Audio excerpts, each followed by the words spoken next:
Dhruv ji, colonel साहब अजीत जी के पास आ रहे हैं। ध्रुव जी, कर्नल साहब कह रहे हैं कि राहुल गांधी में चपरासी बनने की क्षमता नहीं है और कह रहे हैं कि ये अपना अपना ही घर नहीं संभाल पा रहे हैं। ये अतिशयोक्ति नहीं है राहुल जी के बारे में? अजीत जी बोलिए आप। अजीत जी बोलिए। देखिए, colonel Vijaynath ji is entitled to his opinion, है ना।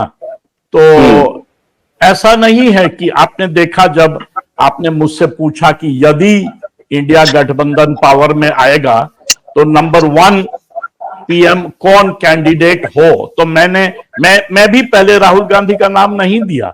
मैं स्टार्ट किया कि सबसे कैपेबल एक्सपीरियंस जो है, पॉलिटिकल एक्सपीरियंस को यदि माना जाए तो मैंने नीतीश कुमार का नाम दिया था। खैर, अब तो है नहीं। हाँ, ये कल्पना कर सकते हैं कि नीतीश जी इधर भी कूद के आ सकते हैं, क्योंकि बार बार कंसिस्टेंटली तेजस्वी जी कह रहे हैं अपने स्पीक में, लोकसभा कैंपेन में, कि मोदी जी जो गारंटी दे रहे हैं, मोदी की गारंटी, मोदी की गारंटी।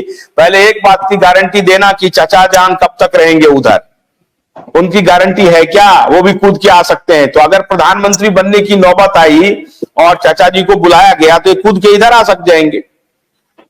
सकते हैं। हाँ बिल्कुल, जैसे अभी थोड़ा सा आइसोलेशन हुआ है उनका इस चार्ज पे कि उन्होंने गलतियां की बोलने के टाइम में, 400 को 4000 बोल दिए, तो प्रधानमंत्री के कैंपेन से नीतीश जी को साइडलाइन किया गया है। और पास्ट में भी जेडीयू को भाजपा ने कोशिश किया तोड़ने का। तो हो सकता है कि भाई, मतलब उस तरह से Nitish Kumar is a great political opportunist, तो अपॉर्चुनिस्ट है, तो यदि मौका मिला तो आ सकते हैं। वही नहीं, मैं तो कहूंगा नवीन पटनायक भी, पहले तो वो हमेशा भाजपा के साथ रहते थे, कम से कम पीछे से, बट मान लीजिए कि भाजपा ही मेन थ्रेट हो जाए उड़ीसा में और बीजेपी का नंबर्स नहीं आए 272, तो हो सकता है वो भी इस पार से उस पार आ जाए।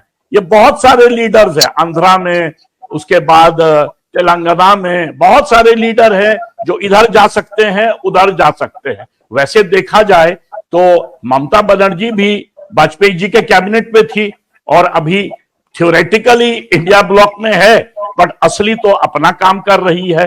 ये भारतीय राजनीति में कोई मतलब अब जो है न्यूज नहीं होता है जब लीडर इस पार से उस पार चले जाएं।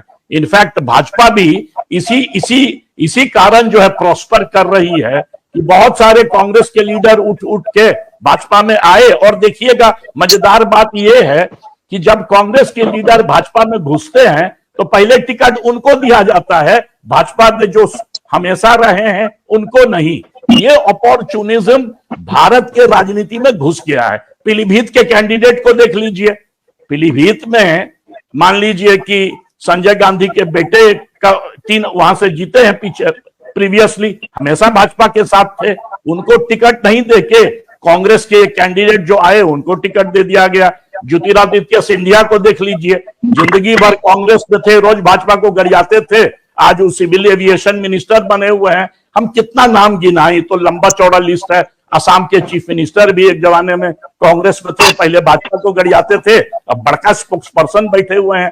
आधा तो लीडर जो भाजपा में है सब कांग्रेस से उठ के आया है। तो ये जो गेम है ना अपॉर्चुनिज्म का, ये इंडियन डेमोक्रेसी का एक पार्ट है। इसको अलग कर देता है यूरोपियन या अमेरिकन, कनेडियन, ऑस्ट्रेलियन, न्यूजीलैंड के जो डेमोक्रेसीज हैं, वहां ये नहीं होता है इस तरह का स्विचिंग अराउंड। आप कभी नहीं सुने होंगे लेबर लीडर उठ के कंजर्वेटिव पार्टी में चला गया या डेमोक्रेट जो है रिपब्लिकन में चला गया। ये टिपिकल है भारत के राजनीति का डेमोक्रेसी, जहां पर कि ये जो पोस्चरिंग होता है पब्लिकली कि हम कांग्रेस है, हम भाजपा हैं, या हम लेफ्ट है, हम राइट है, ये मीनिंगलेस होता है भारत में।